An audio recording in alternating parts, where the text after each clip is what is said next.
Very good. It's now 8 o'clock, and because of all the power of meditation, I don't need my glasses anymore. It's amazing.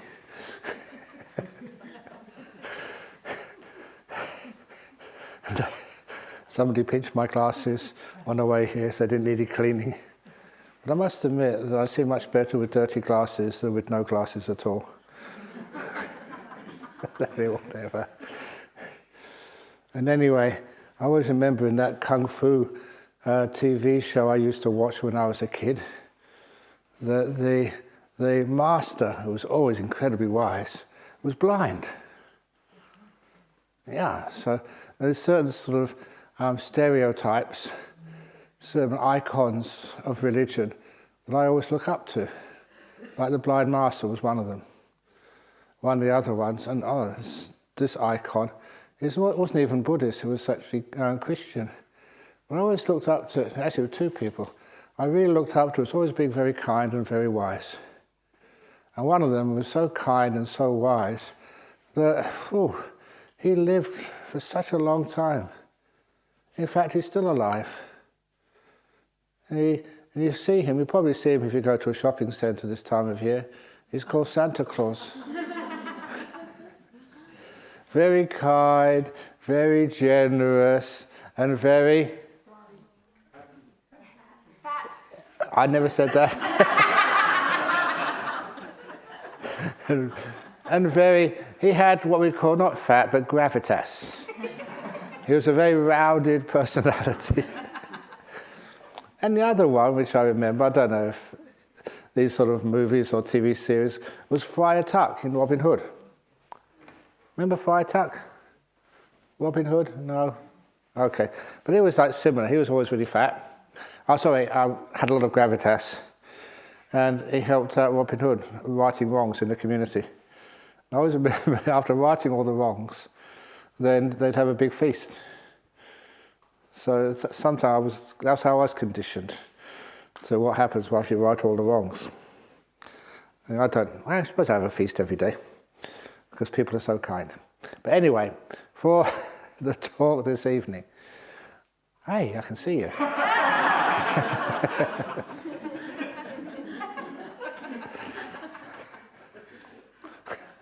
But sometimes it's okay, you can see things. Sometimes it means you can read things. When I start reading sometimes, you read some articles, and you can't say that, that's not right. So, sometimes it's much calmer when you take your glasses off. So, all those senses, this was hearing sense. There was a story I read so many years ago, and it did kind of change much of how I looked at life, what you're doing with your life. Sometimes people are helping, but are you really helping? And this was the story of a young boy. He was born deaf. He couldn't hear anything. And when he was about 6 or 7, his parents took him to the doctor, the annual checkup. And he checked, he seemed to be otherwise healthy enough, a happy little kid, but he was deaf. And so the doctor said he'd just been reading up in one of the magazines or medical journals that a new procedure had been experimented with for children like your child. And in about 10% of cases, they could actually restore hearing. It's only 10%. The odds were against him, but it wasn't very intrusive, and it wasn't sort of painful or anything. Do you want to give it a go? Now the interesting point was they never asked the kid; they asked the parents, and the kid was just sitting there, couldn't hear a thing. But anyway, they said, "Well, why not?" So they gave him this little operation, and afterwards the kid could hear. He was one of the 10% who could hear. And that's when the trouble started. He said, "Why didn't you ask me first? I got now all this noise going on between, all these things on the end of my head. And I would much prefer it if you hadn't have done that. My other 4 senses were getting so so sensitive and exploring the world for those. If you'd really asked me, I'd have said, give me another hand, a third hand, because that's what I found more useful to explore the world. And sometimes there's two things I learned from that. One is, don't just assume that you know best, that you can help somebody when you don't even ask them. And secondly, that sometimes we always think the senses are wonderful, to have clear senses, to have glasses which make you see much more clearly. But then, what's there left to see in the world for a monk? What do you want to see? This is one of the things that I love, questioning these things. And when I question them, we come across some wonderful answers. That time when, again, I think I mentioned this earlier, when we went on a pilgrimage over to India, and part of that, just on the way back to India, to actually one nice thing which happened in India, I must admit, that I always heard, I do research first of all, find out what's there. I always heard that in the National Museum in India, that there is some Buddha relics, the real ones. Because there's always controversy when people do excavating and try and find out, when they dig up these ancient monuments and, what is this? Is this a real Buddhist monument, or what is it? And the history behind this, if you don't know it, but after the Buddha, when he passed away, they did the cremation, and before the Buddha actually died, he told them what to do. And he said, split the relics into 8 parts, and spread it to different parts of India. And especially to places where, he went a lot. And so that's what they tried to do. But those 8 parts, one of them, obviously, was his birthplace, Kapilavatthu. And no one really knows what happened, but many histories say that shortly after the Buddha passed away, the Sakyans at Kapilavatthu, they were a very proud nation, and they did some diplomatic gaffe between a neighbouring kingdom, and they basically married the person who was going to become the king to a slave girl they had there. And when he found out he'd been tricked, he was so upset that he attacked Kapilavatthu and destroyed it. So those are some of the myths at the time. But if that was the case, then the stupa at Kapilavatthu, which had the Buddha's ashes, that would have not been destroyed later on by Asoka, because Asoka went to all the stupas, opened them up, and just divided the relics even further afield. But by that time, the Emperor Asoka would not have known where that stupa was, because the town had been destroyed. And even these days, that many times that people argue which one is the real Lumbini, the real Kapilavatthu.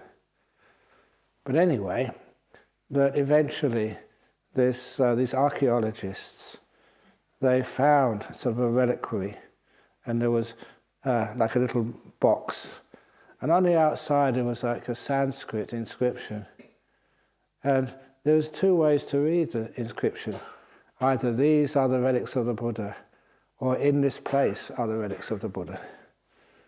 And because of that, the person who first found them thought, oh yeah, these are the real relics. And but what it really meant is, are the relics in this place, are the relics of the Buddha. It wasn't in the box, because another archaeologist, it was an Englishman, found those relics, but it was one of the Indian historians who dug a little bit deeper, understood Sanskrit partly much better than the English did, and dug a bit deeper, and they found the real ashes. And those are the ashes which are in the museum in New Delhi. And I just thought, well, I did the reading and said, this is almost definitely are the relics. And so it was wonderful again.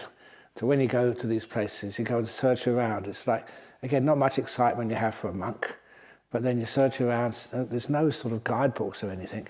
Search here, search there. And then you saw them at the end of a nice chamber. And the wonderful thing about them It was actually the king of Thailand just made a nice reliquary to display them. But the Indians wouldn't let them go anywhere else. They were going to stay in New Delhi. I remember going to see them. They were so beautiful. And you could actually see them instead of just them being in a big tower somewhere where you couldn't really view them. And so that's where they still are. And for this one, I say, well done, India, for not sort of hiding it away, but actually letting people see it and worship it, whatever you wish to do.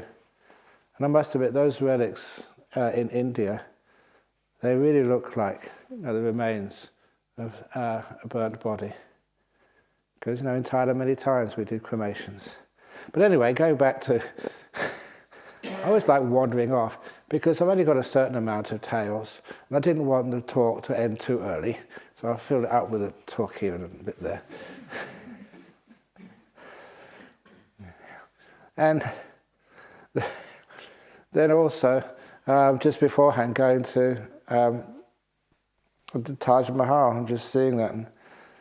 And I was always wondering, you are rebellious. And people say that's one of the wonders of the world, the Taj Mahal. It's beautiful. But I was just standing there. Why? Why is it beautiful? Why do people say it's just a lovely place to go? Or is it just everyone's following other people like sheep? Oh, it's wonderful, it's beautiful. And if you spend so much money and effort getting there, oh yeah, it's very beautiful, it's very wonderful. And you know why? But then afterwards, I'm just looking at it. What is beauty? Really, is it sort of what we add to reality? Or is it something else? And it's an important thing to know because we spend so much time searching for beauty, owning beauty, and getting in trouble because we own beauty and somebody else wants it or want to steal it. And even like people's jewelry. I also remember that time when Ajahn Brahm was two of his disciples, and they used to follow us. I wouldn't really call them disciples, but they were having a separation, divorce in Thailand. And they were having this big argument about how they would especially value the jewelry and how to distribute it so it's a fair distribution of all that they owned. And they argued, said, well, this is my jewelry. Guys don't wear jewelry like this. Said the wife, and said, no, but I bought it, so I have a fair share of it. And so they had this argument, and Ajahn Brahm said, let me see it. And so he got all this jewelry, I don't know how much it was worth, and he threw it in the fire. It's only stones. Oh, what's the big point? Which is more valuable, your harmony and peace, or these old stones which are now in the forest somewhere? Which is more valuable? He made a great point. That's one of the nice things with Ajahn Brahm. He wasn't just teaching with his mouth. He would often do such really innovative teachings, which you never forget. Yes, they weren't in the suttas, but they could have been, because what they said was amazing. Oh, this has just come into my head, and it's a beautiful one. You're probably expecting this. About these monks who were with Ajahn Brahm, and I was one of those monks in the back seat of a car. We were going to the train station in Warin Chamrap, that's the Ubon train station. And there was a driver, Ajahn Brahm, and 3 Western monks in the back. And the monk who I was sitting next to, poor fellow, he was actually a novice monk, and his name was Gary. I felt so sorry for him afterwards. He was a nice man. But then Ajahn Brahm suddenly turned around and looked at Gary. He was American. And he said, you're thinking about your girlfriend back in LA, aren't you? He'd only ordained for about 4 or 5 months. And this poor Gary, his face dropped. Ajahn Brahm had what they say nailed him, got it right first time. That's why it's very careful what you think when you are in the presence of monks like an Ajahn Brahm who can read your minds. We felt sorry for him because, anyway, so Gary said yes. And then Ajahn says, oh, don't worry about that. Out of compassion, we can fix that for you. I said, how? He said, oh, very simple. He said, do you write to your girlfriend back in LA? It's supposed to be an ex-girlfriend, but he still had feelings for her. He said, yeah. Well, next time you write to her, send her a request. And the request is, you still miss her. So can she send you something of hers, something personal, something just, which you can get it out when you feel lonely, and it reminds you of her. In the old days that people used to say like a lock of hair or in a piece of your dress with the scent on it. Something like that. That's what. And I said, is that allowed? And I said, oh yeah. And honestly, after a while, when Ajahn Chah was saying things like that, which didn't make any sense at all, you knew he was up to something. It was wonderful because he had this amazing way of teaching the Dhamma right to the point, which you'll never forget. Is it allowed? Oh yeah, you can do that. But just ask her, not for the normal stuff, ask her to send you a little bottle about this big of her feces. So every time you miss her, you can open up. That's my girlfriend, back in LA. When you fall in love, don't you say, I love everything about you, my darling.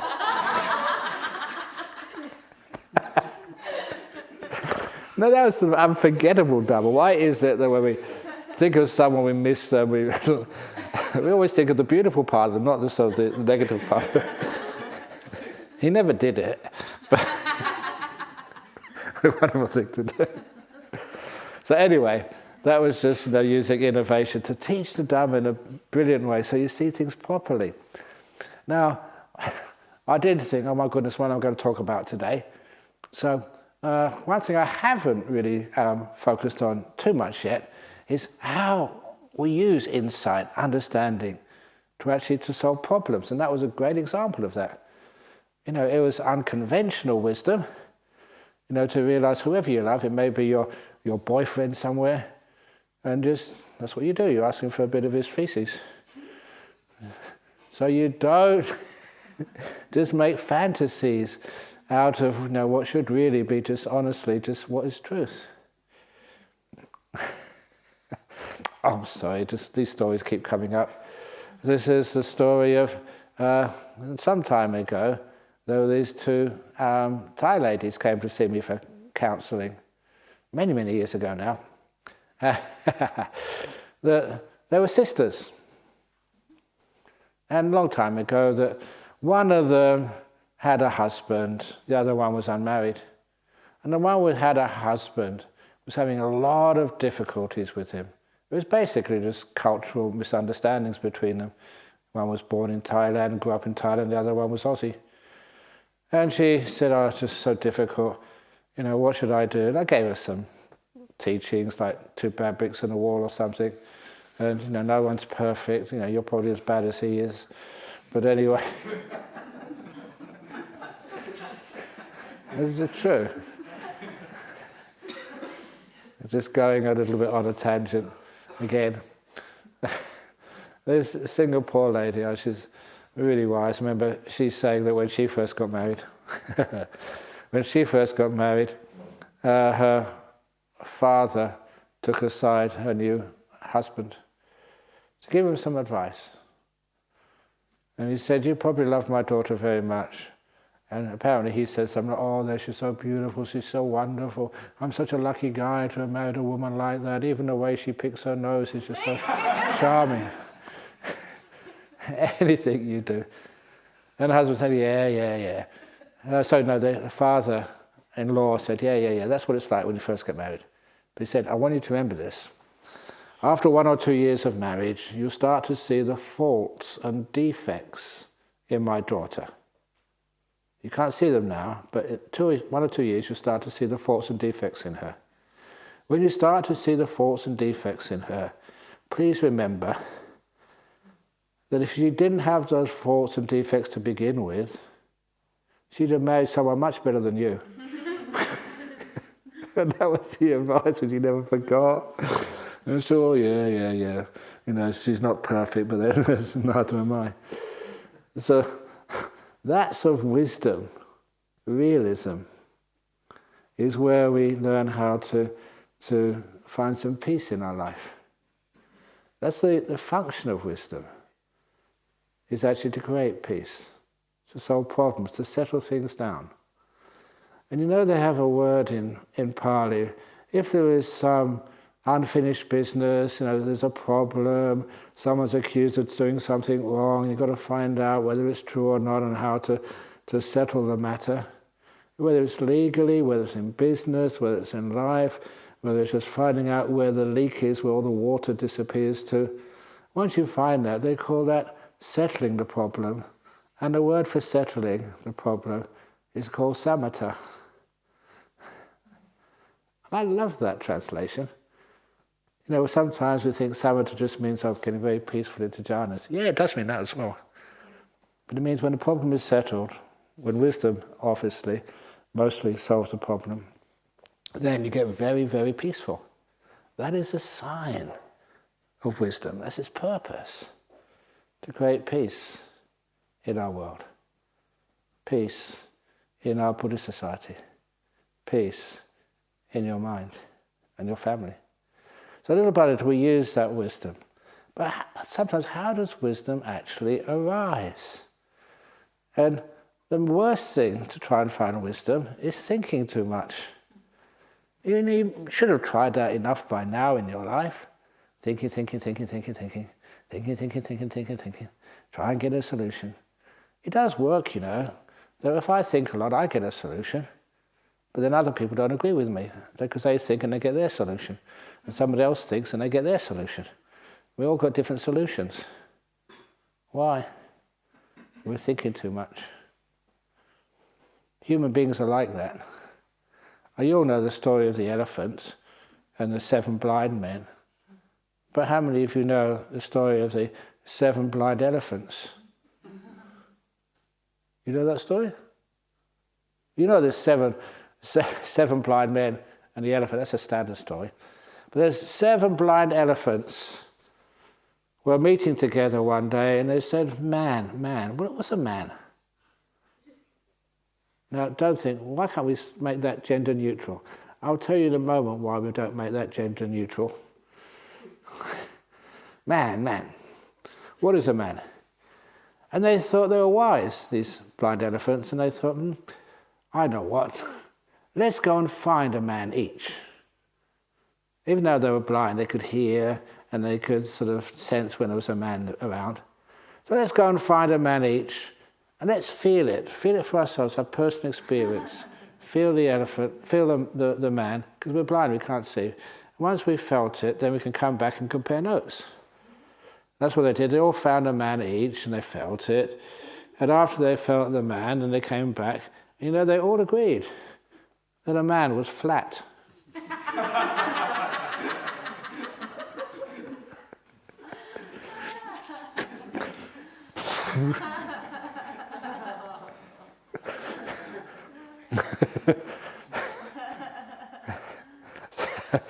Anyway, that's not wisdom which makes peace in the world. Instead, sometimes we think in the whole of your life, you'll never find a person who totally agrees with you with everything which you think and see. Your experiences are different, interpretations are different. So why can't we just acknowledge every human being, every animal, every being in this planet or elsewhere, all have these different experiences of life, and we accumulate those experiences. And sometimes we think that is wisdom, that's the truth, the ultimate truth. It means we're always going to have arguments. It was something which I always was, again, concerned with, but also interested with. Why do so many people have so many different opinions? Why do they think so differently? Why can't they all agree that I'm right? Everyone else is wrong. Of course, that's ridiculous. That's arrogance. And it's one of the reasons why someone like an Ajahn Brahm, this is actually comes from an earlier story, from a Zen story, that these two monks, actually, they'll call it Theravada story. These two monks were having an argument about the importance of reincarnation. Now, rebirth, do you really need to believe in rebirth? And so one of the monks says, look, the Buddha taught rebirth. She knows. The Buddha taught rebirth, said one of the monks. It's in the sutras. You've got the whole idea of being a monk or becoming enlightened is to end rebirth.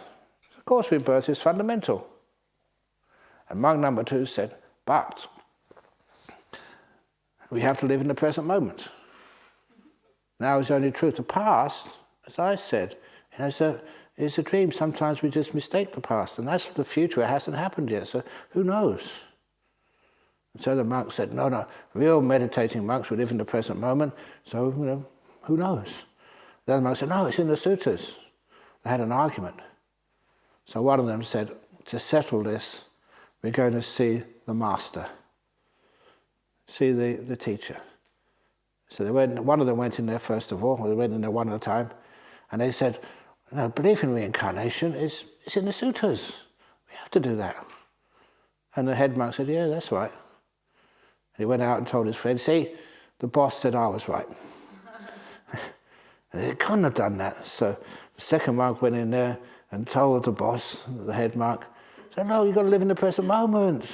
We haven't died yet. Who knows? And I said, oh, yeah, that's true. And then the second monk went out and said, he'd said I was right. He couldn't have. He said I was right. And had another argument. Let's go in there together. So they went in there together, and the first one said, just belief in reincarnation is in the sutras, and you said I was right. And then this monk said, you've got to live in the present moment, so who knows? And you said that was right. You can't say that we were both right. And the head monk said, yes, that's right.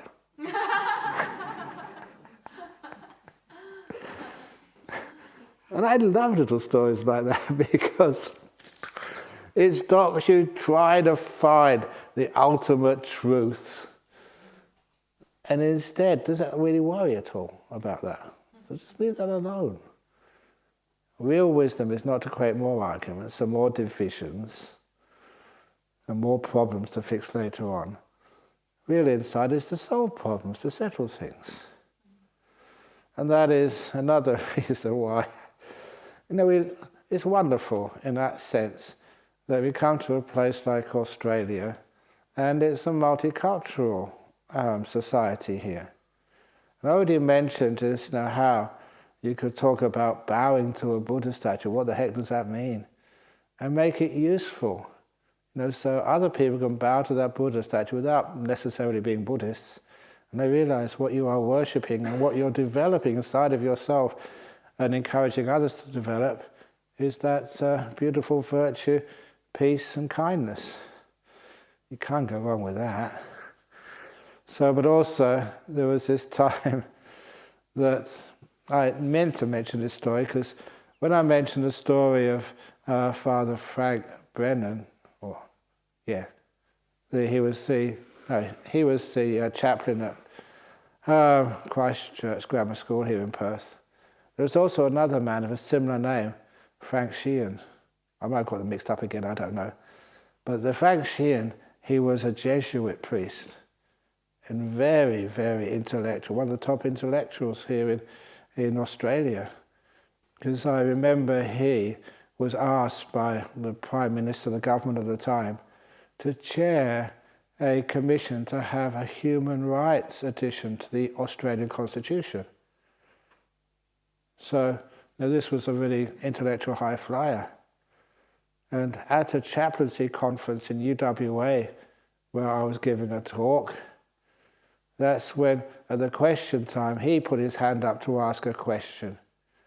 I knew who he was, and I knew that at this time, Ajahn Brahm, no jokes. This is a very high-flying intellectual.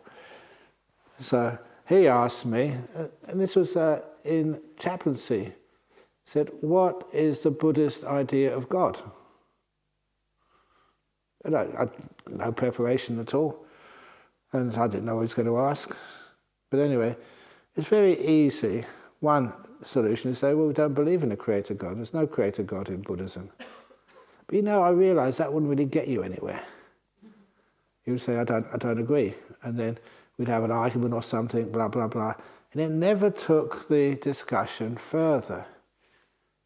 And one thing which is really important in a place like a chaplaincy is to be able to understand one another and to get some harmony together in this world. There's already too many arguments and violence in this world.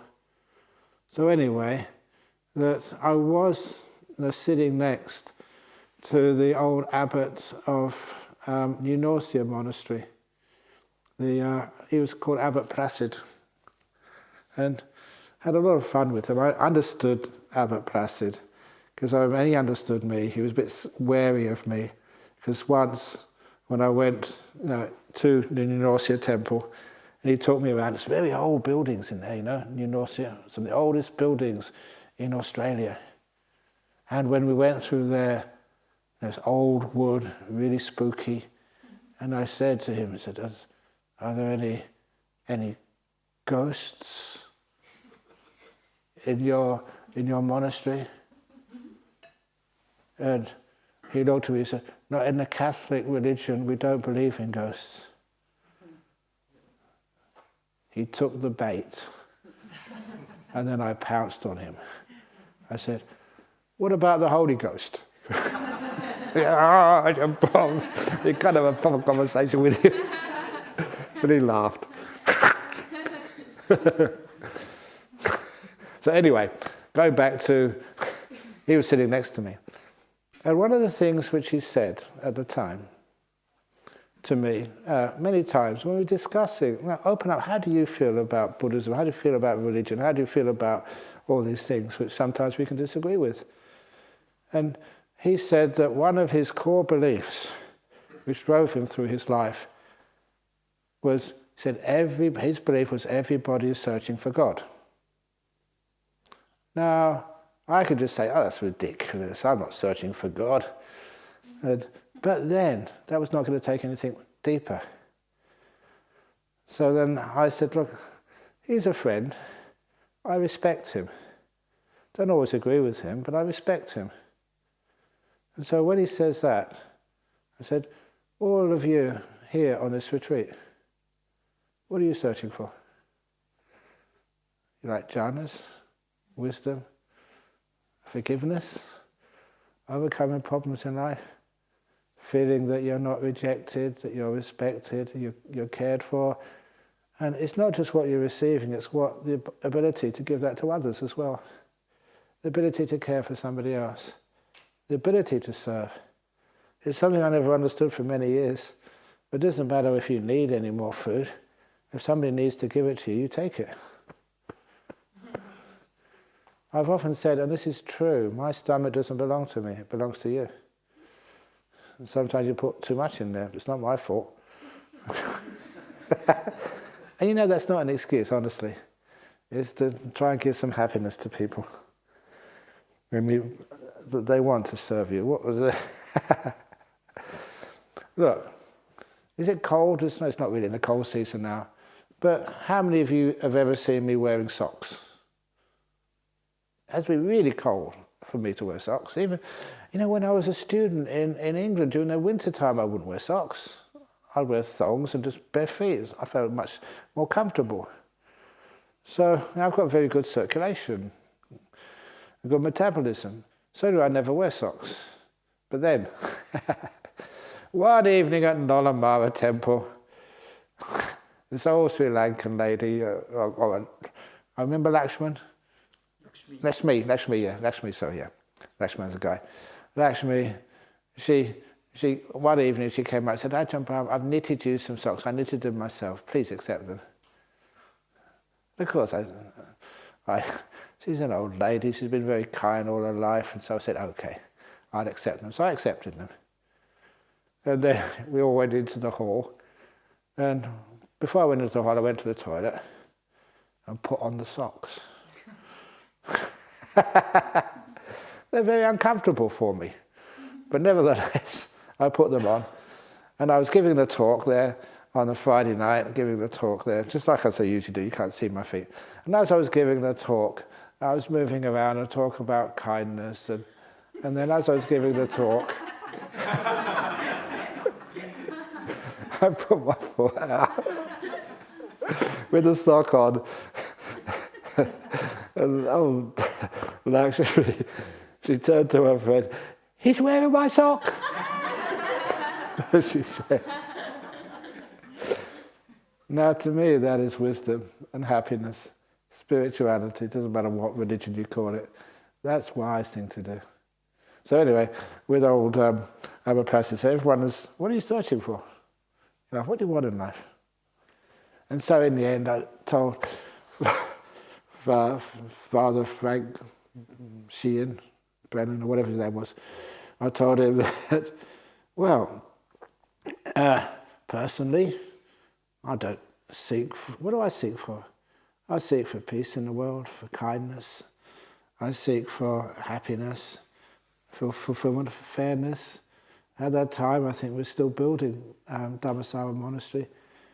Those are the things which I seek for, and I know all the ones over here, what you seek for. You know, one of the big things you seek for is respect. People respect you and understand you're trying your best. Sometimes you fail, but a lot of times you don't really mean to hurt people, and you regret it afterwards. We do search for respect and understanding, an ability to feel the kindness of somebody else and to give that kindness to others.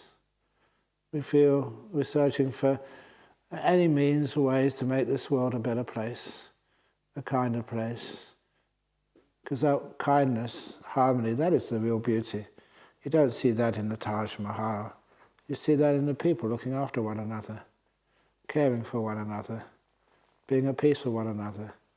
Sometimes you're very, very hungry and somebody just stops and gives you something to eat. Those are the things which people search for.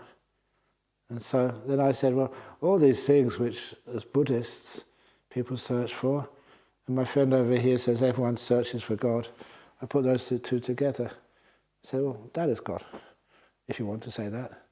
Not a being, not a person, but the sorts of things which you respect. Kindness, peace, service, happiness, even health. And I was really pleased with that. Even the fact she said, oh yeah, that's very good, I can use that.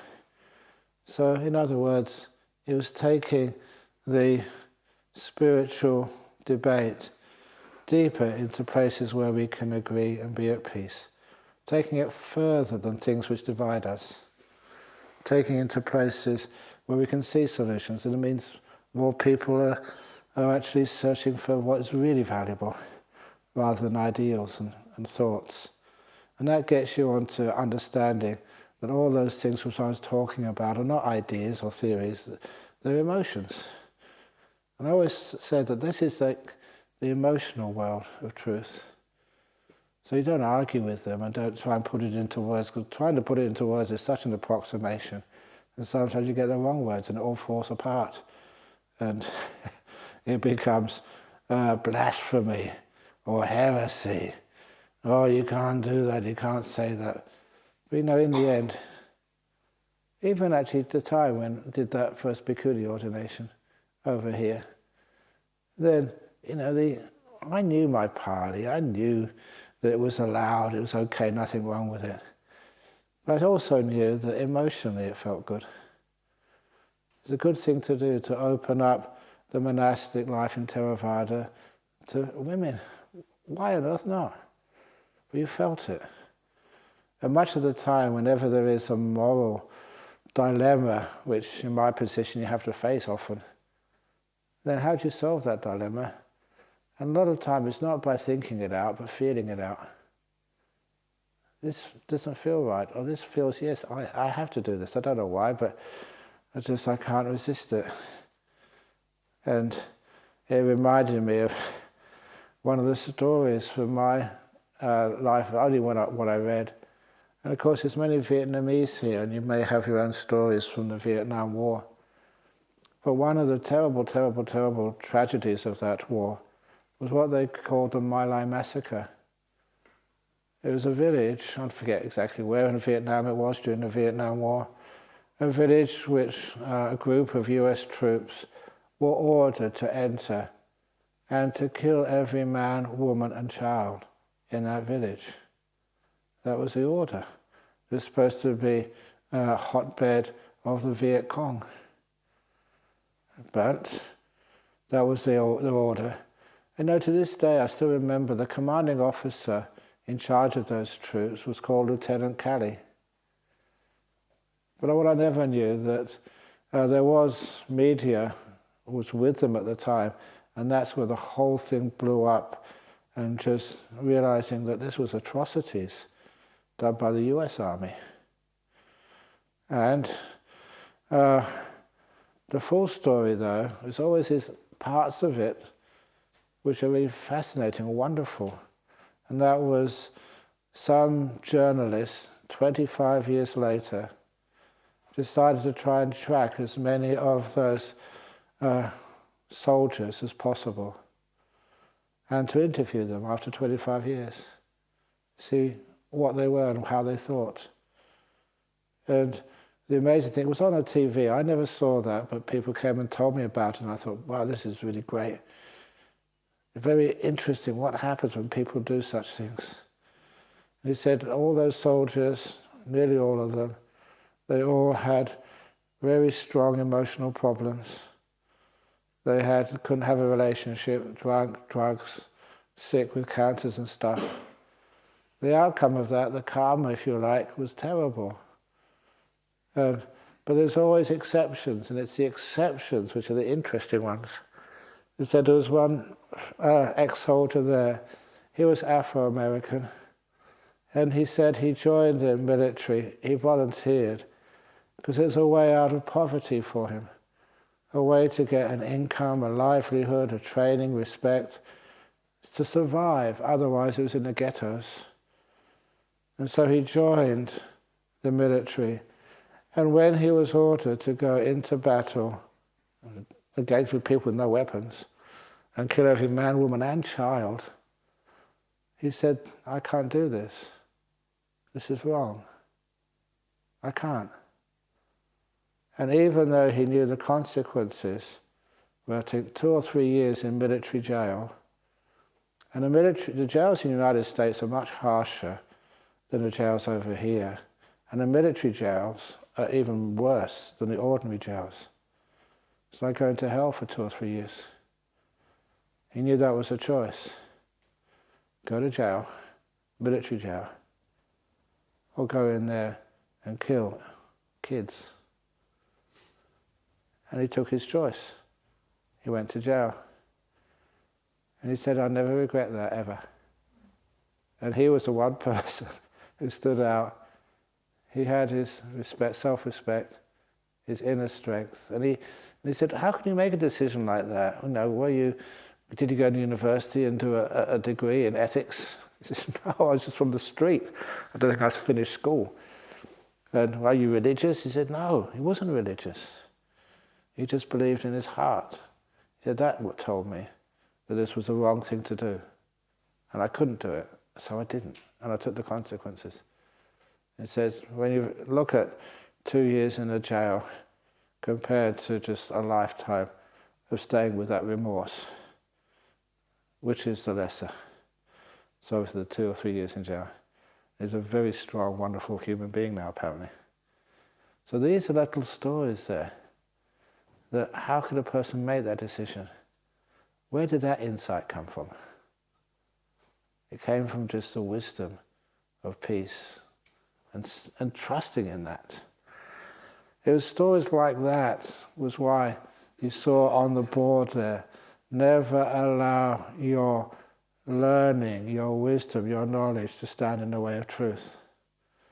Because there was a person who hardly had any sort of training at all except in violence, the black African soldier. But he knew that something was wrong, just he can't do it. And please always trust in that. That is really strong insight. Where that comes from, the ground where that comes from, is where the person is mindful and peaceful enough. You have to be aware, see how these feelings come up inside of you. And also have to be wise, to be able to hear them and trust them. I did say a little bit, only a little bit, about euthanasia and abortion, and also that wonderful story which really solves a lot of problems for Buddhists who have pets. You have a dog or a cat, and you look after that dog or cat to the max. Human beings, when they have a pet, they really look after it. What happens if your pet gets sick? Well, you have to take it to the vet. And the vet says, it's time to euthanize your dog or your cat. Then you get this terrible dilemma. What should you do? You're a Buddhist, you shouldn't kill beings. But you're compassionate and you have a cat who's really suffering. What is the solution? And of course, once you understand just how Buddhism works, the solution is to ask the cat, for goodness sake. Just because that little boy could not hear, you can write things down and get this idea. Do you want your ears restored and so that you can start hearing things? Is that what you want? And the kid would have said, no. Fine, it's your choice. Ask the cat. Unfortunately, the cat just cannot sort of sign anything. The dog can't either. But the dog can let you know its views and opinions. That's possible. So what happens is, I don't know if I told the story the first night, but anyway, this was, I think I did here, one of the long-time members, dog had cancer, and gave it so much care to try and heal that cancer. And in the end, so the dog just was so bad, the vet said, look, I've got to put it down, got to inject it. And she said, can I just spend a few moments with my dog? It's your dog, you've been with it for years. You love it to bits. So she took it aside, hugged it, looked at it straight in the eyes to communicate with it. Have you had enough? Do you want to die? And she got the message back, dog didn't want to die. Wanted to carry on. That's what she told the vet. The vet shouted at her, called her stupid. And then she took it home. 6 months later, she brought the dog back. and made a full recovery. It's the dog's choice, the dog's decision. Even vets don't know. The same with euthanasia. Do you know what's going to happen in the future? I've seen just too many people in my life, 70 years of age, who should be dead a long time ago. They just make these miraculous recoveries. Too often you've seen that. So that death is uncertain. So no one can actually say, I'm going to put you out of your misery. So Ajahn Brahm, you don't have to tell any more bad jokes anymore. We've had enough of you. There's lots of doctors in here. I'm sure you can get something to... Now that really is killing. And instead of doing that, you ask a person, have you had enough? Do you want to go? Just like the cats and the dogs. And the same even with if you are pregnant, you have something growing in your womb. How about asking? If that's only, I didn't say this the other day, I should have said this, that as far as Buddhism is concerned, that when does life begin? In the womb. And it's not at conception. Because we don't know whether anything's going to be fertilized at that time. And according to Buddhism, he stated, and I often quote this, that it's when conscious activity, consciousness, first appears, manifests, can be seen in the mother's womb. In other words, when there's enough of a neural network developed in the fetus or the embryo, I forget which, so that it can respond to pain or to pleasure. Before that time, it's not considered to be the human being. And the beginning of life is when that consciousness first appears. So if a woman has an abortion before then, it's not considered to be killing. No more than if you have a tumor taken out of your body. It's considered to be an abortion. Or just taking off a part of your tummy or something because you're sick. That's not really abortion. You're cutting something off, but it's not alive yet. And anyway, that makes things a little bit easier. But nevertheless, afterwards, after that time, you're one of those people like that African soldier. You're a very, very, very, very difficult decision. And because I've spent hours talking to women about to have an abortion, and I can feel the pain in them, and you have to be just a heart made of concrete not to feel that, and to empathize, and to say, look, whatever you're doing, it is, at the very, very worst, it's light bad karma. I say light bad karma because the intentions you're doing it, you're not doing this heedlessly. I think it's much worse if you see a sort of like a snail and stamp on it because you don't like snails. Because it's the intention, the power of the intention. It's not that hard and evil and vindictive. You're just trying to do the very best. That's also why, if it's real wisdom, if it really is wisdom, it will settle the matter. You soften it and it become peaceful. And of course, for the people who have committed, even like the word abortion doesn't really sound that good, a cessation of the pregnancy. Then afterwards, why on earth do so many people feel so guilty about that? Good old Leha, she put something on the board there, that the hell realms are always having an open door. You only send yourself down there because of guilt. And the doors are always open.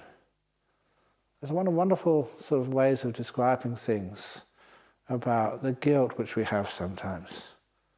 Why? It doesn't help you, it doesn't help anybody. Sometimes say, if you don't get guilt, if you don't get punished, then I'll do it again. No, you don't. Sometimes that if the punishment is out there, you just hide it, you deny it, and you can't share it with anybody because, I'm going to get punished, I'm not good. That sort of stuff never allows any freedom, any, okay, I've got time for this just. This is one of those beautiful stories. I say it, I can't say it too much, I do say it regularly. But the last time I said this, no planning, I said this when I was down in Margaret River recently giving a talk. And all the people there, they just was looking at me. You totally had them, in your hands, teaching the beautiful part of Dhamma. It was a story of when we've given so many teachings over the years, And sometimes people take these talks and they adapt them. Well done. And they apply them in areas which I never expected. And they're so incredibly powerful. And this was like the story of, the opening the door of your heart. But this was the story where it was a psychologist who started this group called Assets, Australian Society of Survivors of Torture and Trauma. It's not just ordinary abuse, this is really full on. And you don't want to listen to what some of these people have been through. Just even a little bit of it just makes your tummy churn. And it's really gross what one human being could do to another. And the psychology behind that, I don't know, but the psychology of how you can take some of the people who've managed to get asylum in Australia, who managed to get here, physically they're free.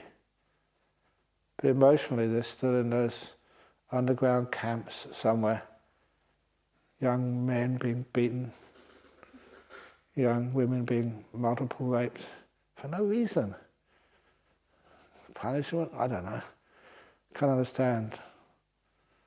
But for some reason, the lucky ones make it to a place like Australia. And here, physically, they're well looked after, but emotionally, how do you get free from those incredible bad memories? And that's why I was just so pleased that people use some of these stuff which they find useful and good, and they put them to work. And this was a group called the Assets, and they invited me to go and see their place. I didn't know why. And then they told me when I got there, wow, that's really amazing. Because one of the stories which they use, it's supposed to be very effective, is the opening the door of your heart. What they do is when the person, the refugee who's come here, when they feel ready, they feel safe. You've got to be able to feel safe to get insight. In other words, you're challenging some of the deepest fears. And if you don't feel safe among people you trust, that's why 5 precepts is really important. You know the place, you're around here, you trust everybody, nothing's going to harm you at all here. And when you feel safe, then they sort of sit down or lay down, whatever, and then they close their eyes and do a little bit of meditation. They imagine in the center of their chest a big heart, Valentine's Day heart. And imagine it there, and imagine that big heart has 2 doors. And those 2 doors open up, just like the doors behind me here or over there. They're open wide. And you're inside your heart, comfortable and safe. And you look outside, and there on the floor is this little boy you remember, who was you many years ago. Beaten, abused, rejected, stigmatized, alone. You see all these little girls who are you, young women. Why you were treated like that, you'll never know. But you were. That's you outside. In the cold, rejected, not belonging. That hurts, big time. But then you imagine a staircase coming down. And the stairs reach the ground.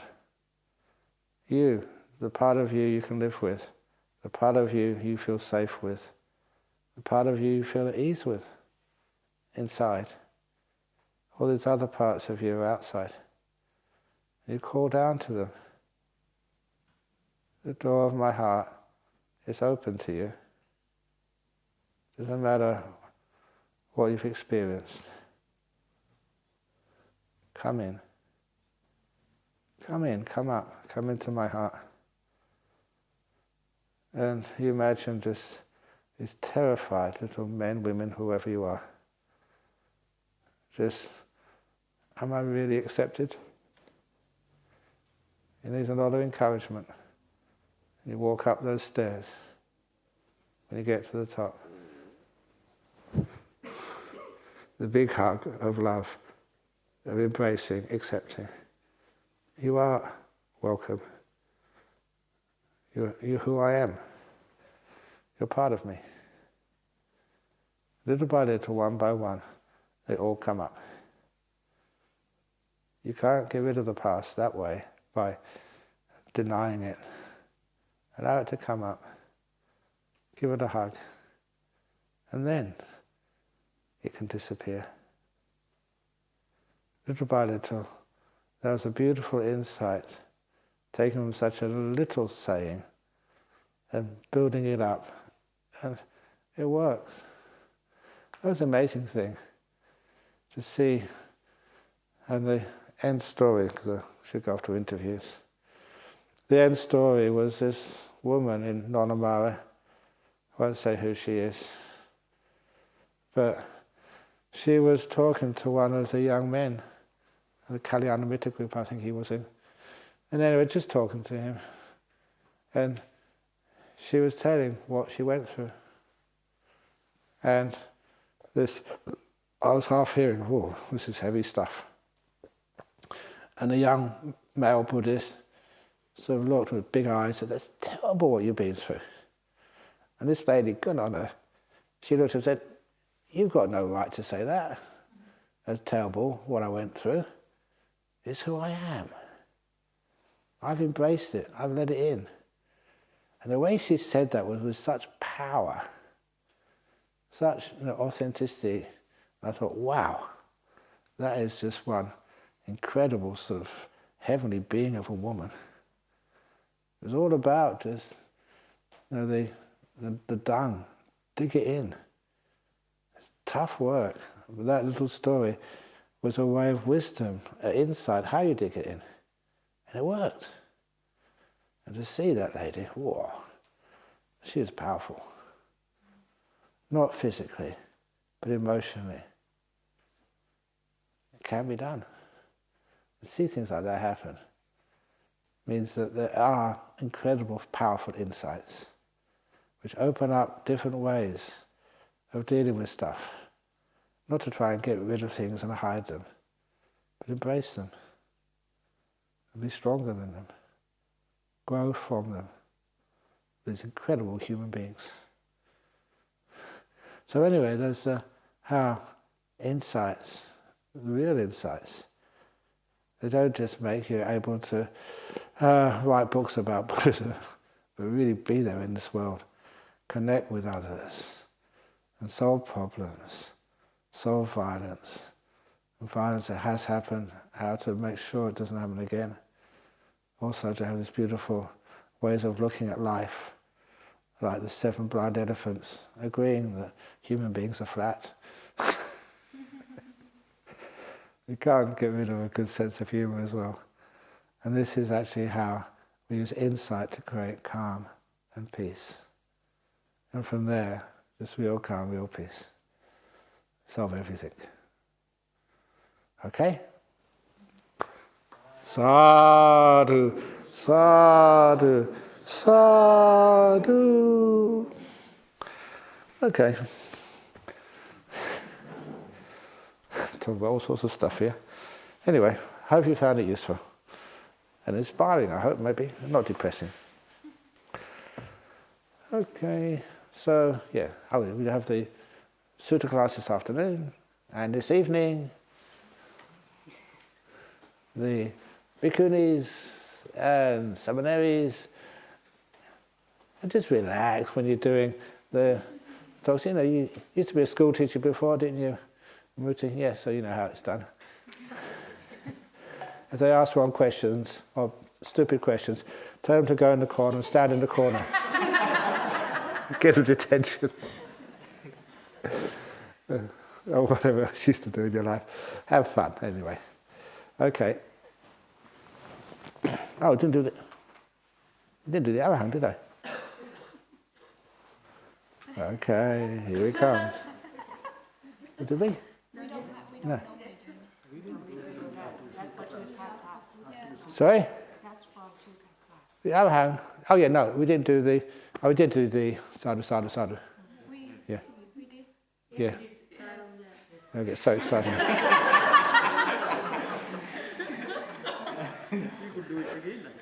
Nah. Okay, we'll do it just once. Sadhu. Okay.